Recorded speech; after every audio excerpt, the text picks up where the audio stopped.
Today's episode of the Canby Now podcast is brought to you by Gustafson Insurance. Business, home, and auto insurance made simple. For a free quote, call 503-266-2216. This tax exemption eludes me like a gazelle eludes an arthritic cat. Why can't Canby people keep track of their dogs? Like, what is... To do that, you can't be stupid with guns. Yeah. So the board is saying they want to make Canby schools great again. It feels like we've been doing this interview for years. Inside of me was screaming. You run for school board, you win or you die. There's no second place. Welcome to the Canby Now podcast. We are the best and easiest way to stay connected to what's happening in your hometown. I'm Tyler Frankie. I'm James Walton. I'm Joyce Struby. And I'm Tyler Clausen.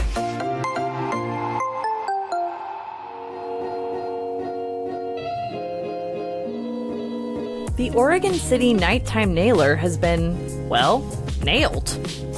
The man who is believed to have been terrorizing Oregon City roadways since 2017 was arrested early Tuesday morning. He's been identified as 56-year-old Oregon City resident Brett Michael Wilson and has been spreading large nails across various streets in the dead of night. The news was first broken by Oregon City Mayor Dan Holliday. Mayor Holliday did not identify Wilson, but confirmed the suspect, who has also been nicknamed the Nail Bandit, was in custody. In a press release later that day, Oregon City Police explained that Wilson was arrested after patrol officers saw him intentionally throwing nails from his vehicle onto South Center Street at approximately 5:37 a.m. In a quote, police said, "We have dubbed Mr. Wilson as the nighttime nailer because over the last 2 years, someone had been intentionally throwing roofing nails onto local streets, primarily in the early morning hours while it was still dark outside. Some of the thrown nails did cause damage to motorist tires. Luckily, no one was injured." Wilson allegedly admitted to throwing nails onto busy streets, not only in Oregon City, but in other metropolitan locations on over 50 separate occasions. Police say he dumped nails in several locations in Oregon City over the past week alone. The nails have been described by police as roofer's nails or something similar, perfect for popping car tires. Not only are victims forced to incur the expense of repairing or buying new tires, there is the potential that they could lose control of their vehicle and crash, resulting in serious injury or worse.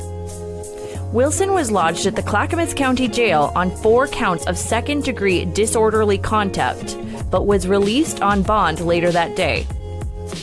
The Oregon City Police Department says they are combining the previous cases together and will be submitting them to the Clackamas County District Attorney's Office for consideration of further charges.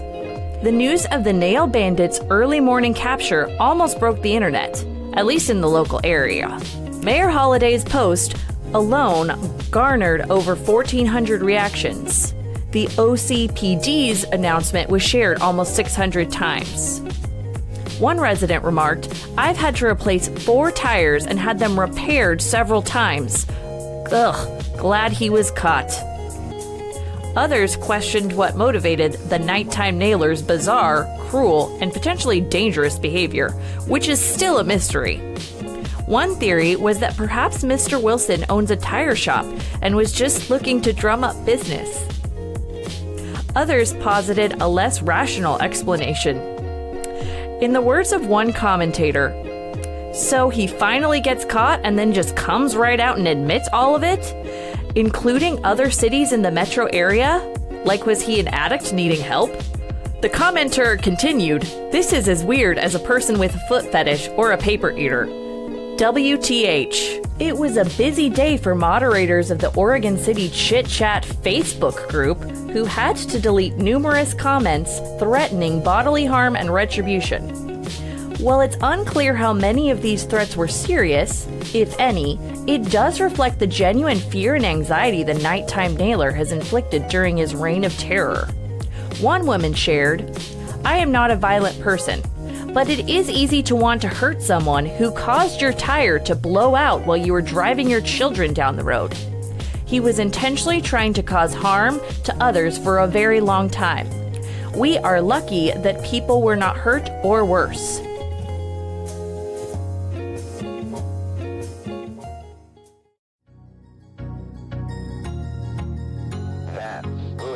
Two 71-year-old hikers, missing in the Mount Hood National Forest for almost 24 hours, were located safe and sound by search and rescue teams Wednesday afternoon, the Clackamas County Sheriff's Office reported.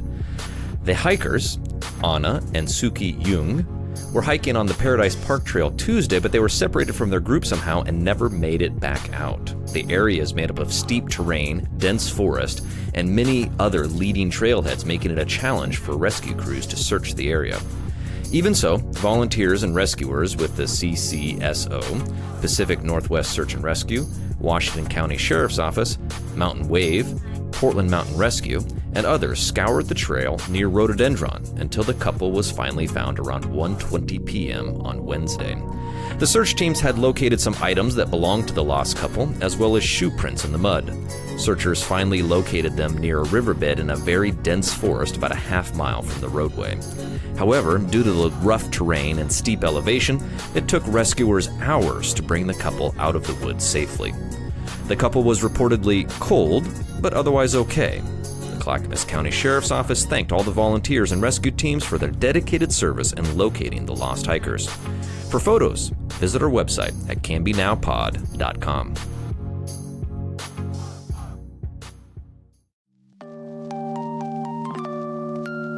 Clackamas Community College is increasing the science capacity of its Oregon City campus with the grand opening of the new expansion of Desjardins Hall. The home of life sciences, environmental science, chemistry, and the water environmental tech programs, CCC students will now be learning about the world around them in state-of-the-art labs and classrooms. The 23,150 square foot addition doubles the current chem lab capacity, accommodating an additional 250 chemistry students per year. This also features science on display both inside and outside. Indoors, the building houses a large bird college, a replica of a beluga whale skeleton, and features a large penicillin model sculpture. Outside, an entire exterior wall's brickwork replicates the DNA of a cougar, CCC's mascot. The community is invited to help celebrate the completion of Desjardins Hall at a grand opening at 4 p.m. on October 11th. There will be a short program, plaque dedication, and refreshments. The college is located at 19600 Malala Avenue, Oregon City. The $25 million project is funded through a bond as well as an $8 million matching grant from the state of Oregon. Desjardins Hall is one of several projects that were part of a $90 million bond voters approved in November 2014 to expand opportunities for students and increase the skilled workforce in the community. For questions about the grand opening, contact Public Information Officer Lori Hall at 503-594-3162 or lori.hall@clackamas.edu.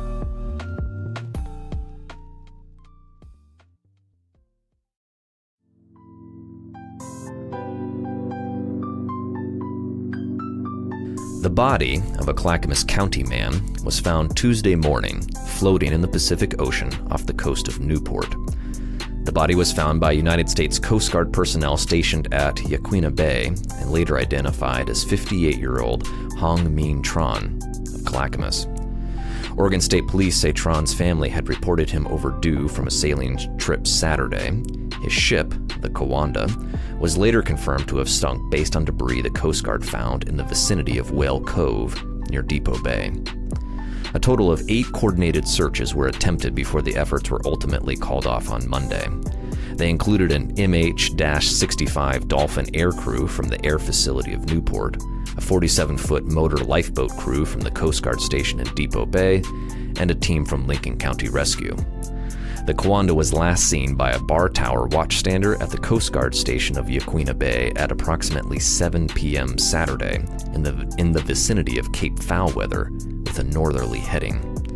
Investigators say Tran was found wearing a flotation device.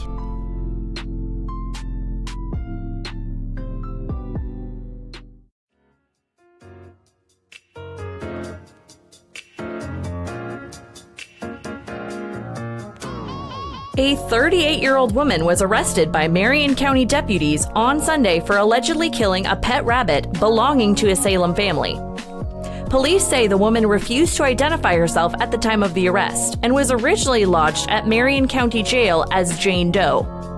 She was later identified as Chantel Scott, also a Salem resident. The family called police at approximately 11 a.m. Sunday to report chasing a woman from their property, located in the 5600 block on Silverton Road. The caller reported coming home to find one of their family rabbits dead and believed the unknown woman killed the rabbit. Deputies canvassed the area and located Chantel Scott, though it took until Tuesday morning to positively confirm her identity. Scott was charged with 1 count of first-degree animal abuse and 1 count of criminal trespassing. She remains in custody at the Marion County Jail, and her initial bail is set at $6,000. So I'm here with Derek Hill, president of Advantage Mortgage in Canby. I was wondering what's going on in the mortgage industry right now. The mortgage industry is on fire right now. The big thing that's really exciting for us is that we are now an independent mortgage broker, which means that we can offer substantially lower rates and lower fees for our customers. For example, we just got a loan last week, and the realtor said, "Hey, I think you should go talk to Derek at Advantage Mortgage." And sure enough, we got the borrower 3/4 better rate, and we saved him $14,000 in fees. Cool. So where can people find you? So office number is 503-266-5800, or they can find us on the web at findtheadvantage.com. But most people just give us a holler or they stop in. Yeah, cool. Thanks, Derek. You bet. Advantage Mortgage, NMLS number 1770599. Derek Hill's NMLS number 50183. Equal housing opportunity. Hey, Tyler, did you know that the world has changed in the past 20 years? No way. Yep, it's true. The way people shop for goods and services has completely changed since this thing called the internet started catching on. Yeah, I've heard of it. And yet some realtors still offer the same old services in the same old ways and for the same old percentages. Victory Point Property Group in Canby believes it's time the real estate business caught up with the times. They'll meet with you for free, explain every step of the process, give you a clear game plan, and even let you choose the listing commission. Really? They let you choose their commission? Really, Victory Point Property Group understands this is one of the biggest and most exciting decisions of your life, and they'll do everything they can to make sure you handle it like a rock star. Wow, that sounds great. I'm going to check them out by calling 503-263-4700 or by visiting online at victorypointhomes.com. You do that. Victory Point Property Group, real estate reimagined.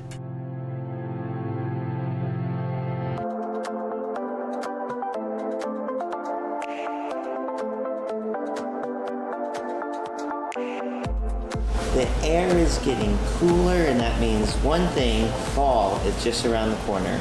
And for many Canby residents, no fall is complete without a trip to Fir Point Farms for a ride on one of their hay rides, a trip through their pumpkin patch, and of course, one of their world-famous fresh-baked donuts. I'm here with their owner, Jessica Romaine. Hi, Jessica. Welcome. Hi. Welcome onto the Canby Now podcast. Well, thank you. Absolutely. So tell us a little bit about the farm and your guys' history with it. You've owned it for 9 years, I believe. Correct. Yes, we've owned it for 9 years. So basically, Fir Point Farms has been around for 35 years. Mm-hmm. It was the only and first original pumpkin patch around. Oh, wow. And it has a lot of history. Yeah. We have one of the only nature trails around where you can hike, and it's got a little fish pond, and it's cool. All natural. I don't think I knew that. That's awesome. It's really nice. It's all private. It's about 1/4 acre. Uh-huh. Basically, Fir Point Farms started off as just produce, and then grew, and then they started, planting flowers, and then they decided that they're going to do a pumpkin patch, and so it just has a lot of history. It's been around for a long time. Yeah. Fir Point, one thing I like about Fir Point Farms, sure. It has remained a family farm. We're not commercialized. We purchased Fir Point about 9 years ago, and, we learned a lot.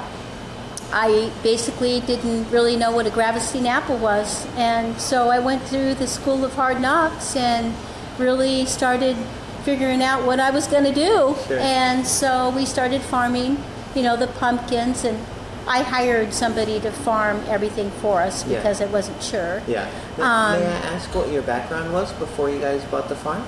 Yes. So I don't mean bought the farm like you died. I understand. You're not. I'm just kidding. Yes. I'm a ghost. Right. Well, hey, Halloween is coming up as well, right? No. It is. So basically, we owned a business in Wilsonville. Okay.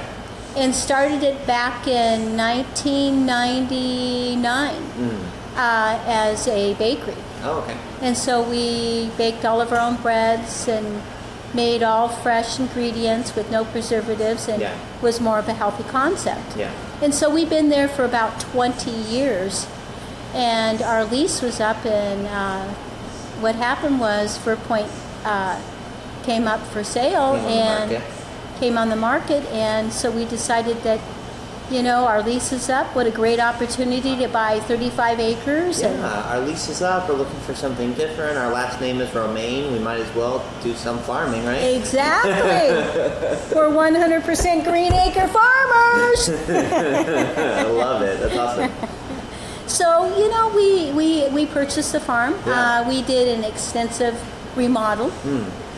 We gutted the whole entire inside, redid all the plumbing, electrical, dining. It still has that it's nice, but it's still that very nice, rustic, lived-in look. Yes. I mean, we're here in the dining area, I guess you would call it. Yeah. Yes. I've never actually been to this part of Fir Point Farms before. I'm always in the store bakery area or out on the farm. But, exactly. So the first year, we decided, since that we make all of our own bread, that we were going to grow our own hard red wheat. Okay. So we didn't realize that you can't purchase hard red wheat around here because nobody grows it. It's very difficult. So we went all the way out to Redmond and bought the red wheat and planted it. So we planted about 25 acres of red wheat. Our yield was about 10. Oh gosh.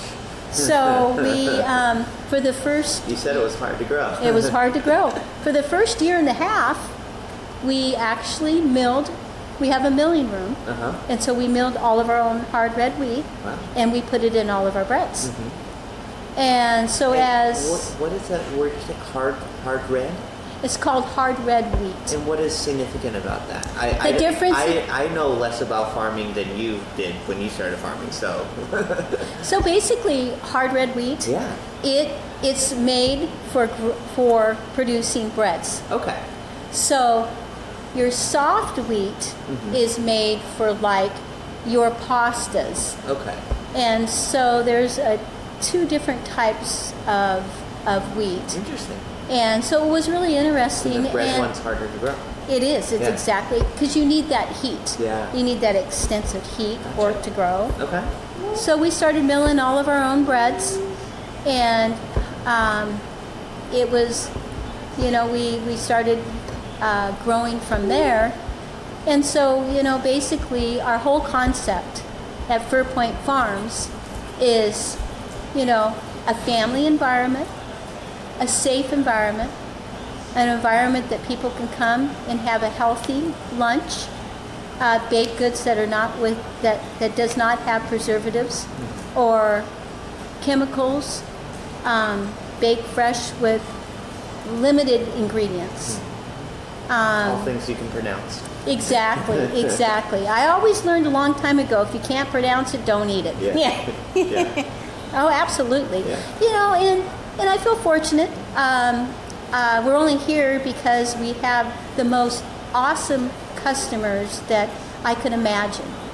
Canby, the growth in the customer support that we have through Canby, Wilsonville, Aurora, Eugene, Portland, it's everywhere.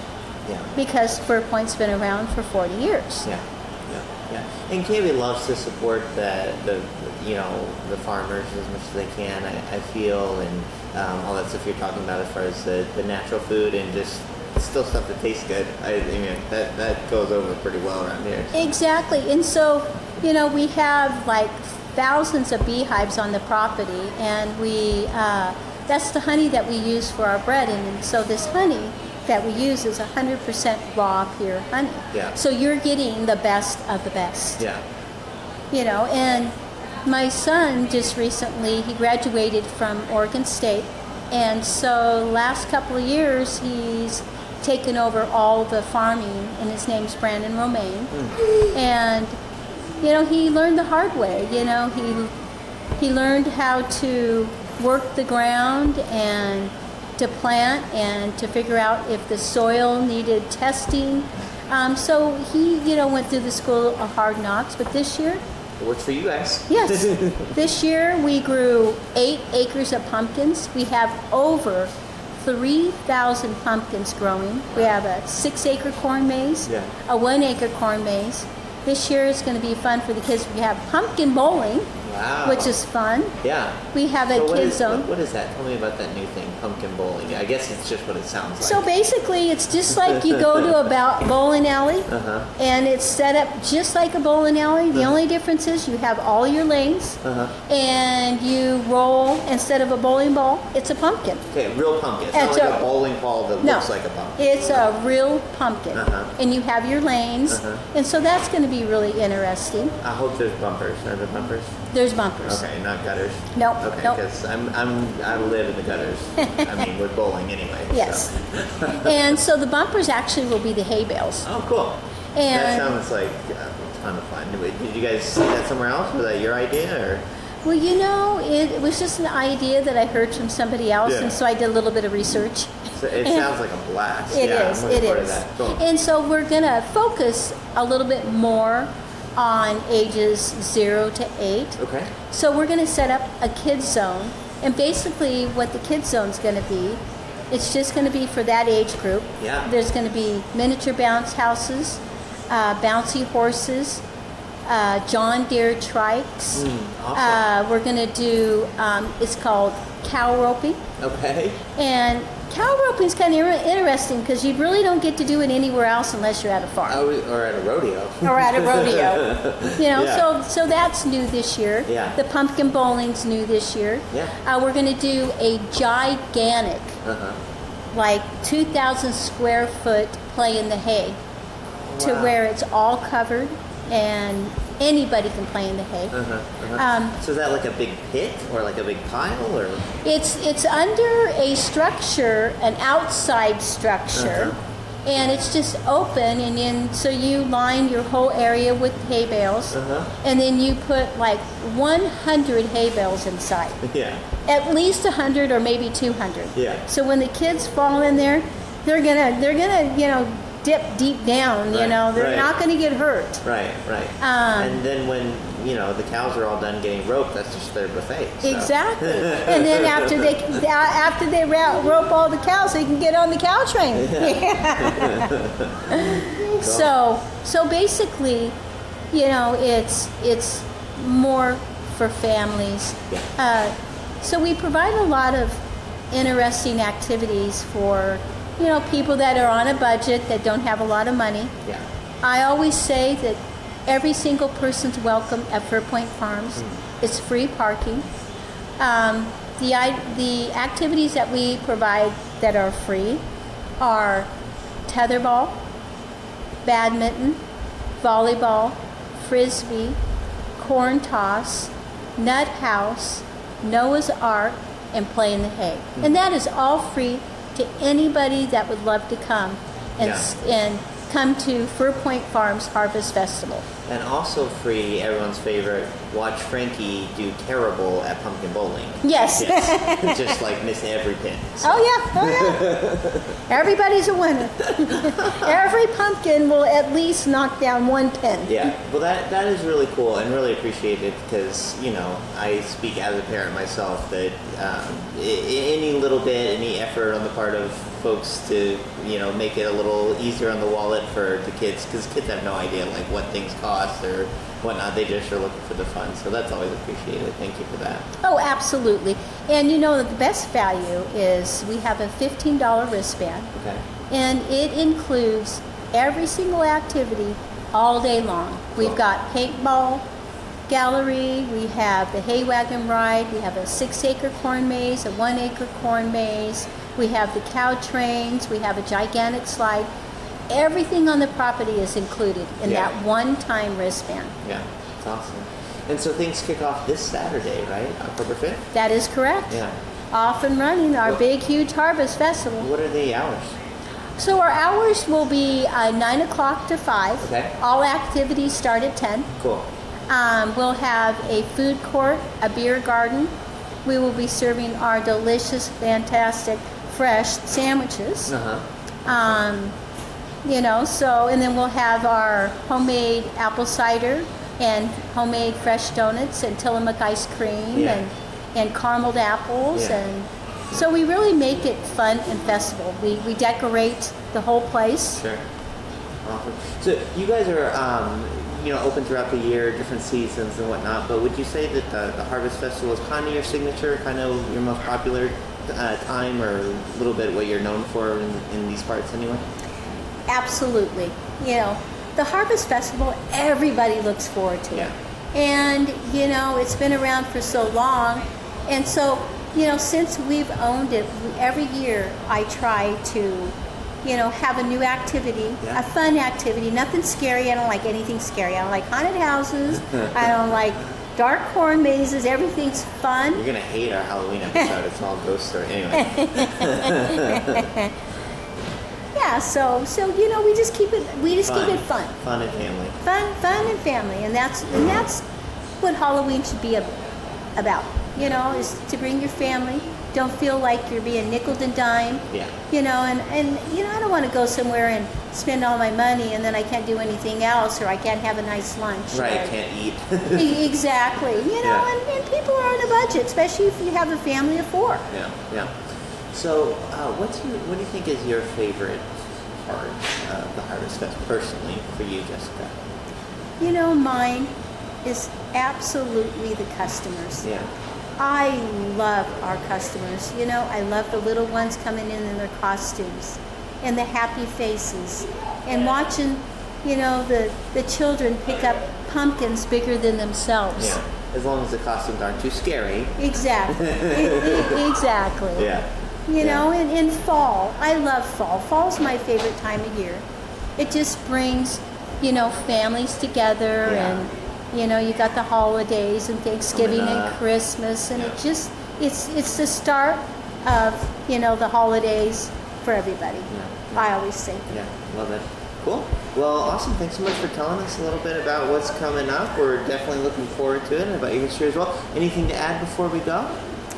I just appreciate the community support, and I wouldn't be here without the community, and I love having everybody here, and I want everyone to have a good experience, and that's my goal, is to everybody to leave here with a smile on their face saying, I had a great time at Fir Point Farms Harvest Festival!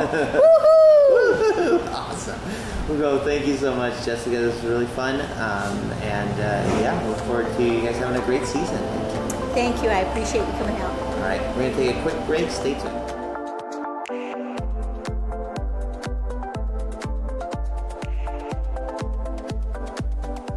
Are you a small business owner, or maybe thinking of investing in yourself with your very own startup? Awesome! Now all you have to do is reach potential customers at a time when consumers have never been more fragmented, more distracted, or more difficult to reach. If that sounds hard, believe me, it is. That's why I make Frankie do it. Carrie and her team at Promotional Strategies offer strategic, purposeful solutions to build your brand with lasting promotional items that make sense for you and your company. They are creative geniuses who will deliver advertisements that people actually thank you for and will use every day. We've tried other sellers, and we trust Carrie to provide high-quality branded items that we can be proud of. Find them at 695 Southeast 1st Avenue in Canby or online at ps266swag.com. Halloween will be here before you know it. Heck, the decorations are already in the stores. So I've got a scary good deal for you. DirectLink is offering 50% off their blazing fast internet speeds now through All Hallows Eve.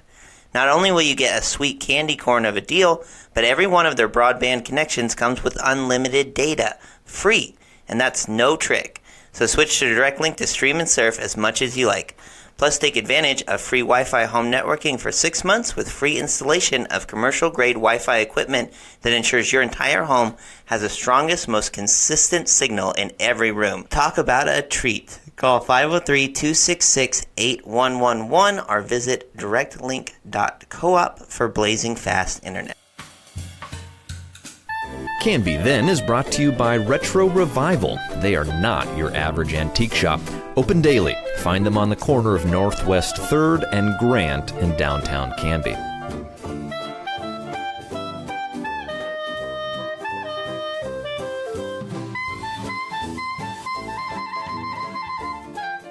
New Orleans has Archie, Peyton, and Eli Manning. Charlotte has Dell, Seth, and some guy named Stephen Curry. Palm Beach has Venus and Serena Williams. Bel Air has Will Smith and Carlton. Every town has their famous sports dynasties, and in Canby, their name is Coleman. It all started with the family patriarch, P.L. Coleman, who along with H.H. Eccles was one of the premier educators in its early years. In addition to Canby schools, Coleman taught at one-room schoolhouses in Macksburg and Marks Prairie as far back as the 1890s. Both Eccles and Coleman had a heart for molding more than just young minds. In 1911, they opened a night school teaching business to Canby adults. But also like Eccles, P.L. was not just a teacher. He was also a coach, and in 1912 earned the distinction of coaching the first high school baseball team ever fielded by the city of Canby. P.L. eventually moved to Newport, where he served as principal of the public schools for several years before dying in 1926 at the relatively young age of 57. P.L. Coleman had a daughter, Emma, and 3 sons, Ralph, Glenn, and Ed. But it was only his sons Ralph and Ed who would make their mark on history. Sorry, Glenn. Both would forge their careers in baseball, though they would choose different paths to get there, one as a player, the other as a coach. Born in 1895, Ralph Orville Coley Coleman was born and grew up in Canby. When he graduated Canby High in 1914, he was part of the first graduating class to have attended all 4 years of study in the Nascent School District. Another member of his class, which constituted of only 7 pupils total, was Wayne Gurley, future Canby math teacher and longtime coach of the baseball, football, and boys and girls basketball teams. Ralph played basketball at Canby, but it was as a track star at Oregon Agricultural College, later renamed Oregon State University, that he first began to make a name for himself on a larger stage. This was despite being, in the words of the Oregonian, a, quote, little chap with a stride which would not attract attention in ordinary circles. Of course, that same newspaper would call him, quote, the fiend of the season when he clocked a 2-minute, 10-second half mile and became a crucial member of the team as a freshman. As a sophomore, he was named team captain. For 2 more years, he thrilled OAC fans with his exploits on the blacktop. Longtime Oregon State University sports fans still talk of his legend. He once ran the 440, the 880, the mile, and the 2 mile, all in the same meet against the University of Oregon. He also set new school records in the mile with his personal best of 4 minutes, 20 seconds, a mark that would stand for years to come. Then, something strange happened. His senior year, he decided to try his hand at baseball. Now, this sort of thing is not completely unheard of. Throughout history, a number of teams, even at the major league level, tested the hypothesis of signing track stars with little or no baseball experience to serve primarily as pinch runners and base stealers. But Coley had something else in mind. He wanted to be a pitcher. He quickly established himself as one of the best hurlers in the Aggies' rotation, but his season was cut short when he was commissioned to serve as a first lieutenant for the Army in World War I. After his military service, he returned to Corvallis, where he completed his education in 1919 and accepted his first coaching job at Corvallis High. He also returned to baseball, pitching for the Portland Beavers on summer breaks from college. He fared well enough to be offered a tryout with the Detroit Tigers, but turned it down to become a physical education teacher and head baseball coach at Oregon State. It was a decision that would define his career, as he spent 47 years working for the college, 36 of them as the head coach of the Beavers baseball team. Nicknamed the Silver Fox for his wiles on the baseball diamond and his rugged good looks, Coach Coleman led the Beavers to Northern Division titles in 1940, 51, 52, 58, 62, and 63, and shared titles in 1938 and 42. His 1952 team won the NCAA Western Regional and advanced to the College World Series, where they lost to Duke and Texas. It would be over 50 years before an OSU team would finally return to the College World Series, finally breaking the drought in 2005. Coleman posted a record of 560 wins and 317 losses and retired as the winningest and longest-serving head coach in the school's history. Oregon State's Coleman Field, where the Beavers play their home games to this day, was dedicated in his honor. He even coached his little brother. Ed Coleman was a star pitcher at Canby High before following in his brother's footsteps at OSU, back when it was still OAC, though he would make his reputation on the baseball diamond, not the track.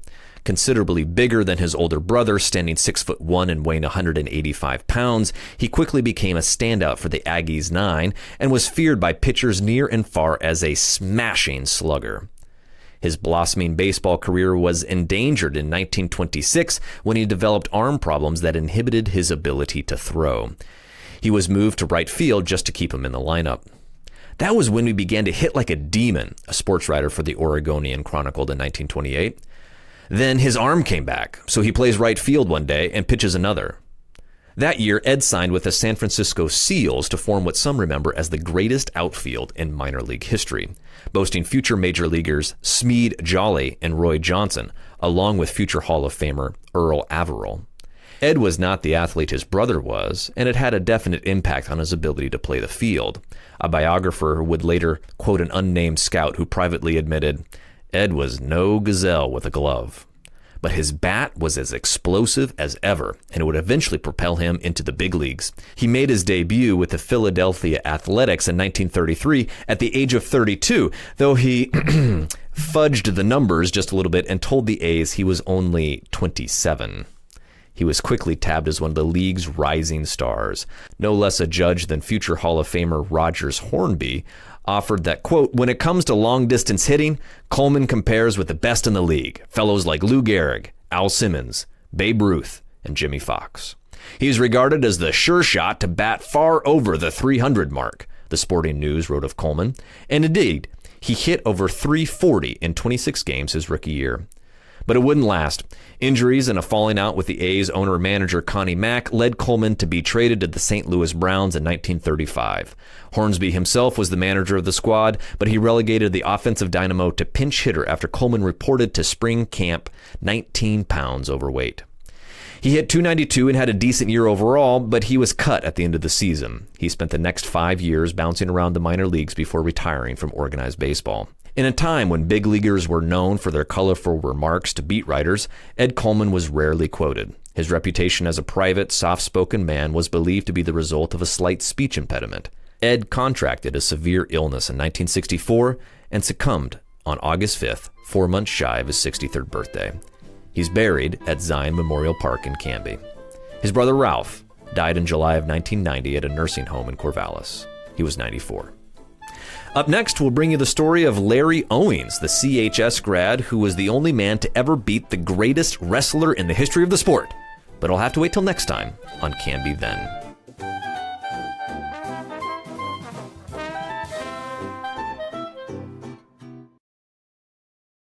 I am not a golfer. I'm not a good golfer. So when I want to play a few rounds, I head over to Frontier Golf Course. They're family-owned, family-friendly 9-hole course with beautiful scenery. And they let me rent clubs or bring my own. And they don't judge me for my slices and hacks. Or, my language. Frontier Golf Course is a great place to meet your buddies and have a drink or bring your kids along. They're located on Holly Street just north of town. If you hit the ferry, you've gone too far. Also, please don't hit the ferry. Yeah, please don't. But do ask them about Farley the Goat. They love that. Frontier prides itself on being the best value course you'll find in the area. If you haven't been by in a while, you've got to come check out what the new owners have done. Frontier Golf Course. It's a new frontier. The Canby Now podcast is a production of Now Hear This Studios, Canby's locally owned full-service audio, video, and media production company. Our mission is to produce the best content in the universe, and we'd love to help you do it. Find us online at nhtstudios.com. Canby Now podcast is dedicated to preserving independent local journalism and redefining local news with our fun, fresh, and energetic brand of storytelling. Our sincere thanks to our local sponsors who make this show possible. Please show your appreciation by supporting the small businesses who support us. Huge thank you as well to our supporters on Patreon. We rely on your monthly contributions to continue to do this work that we seriously love. For information on how you can become one of the coolest people in the world, a patron of the Canby Now podcast, visit cambynowpod.com/plus.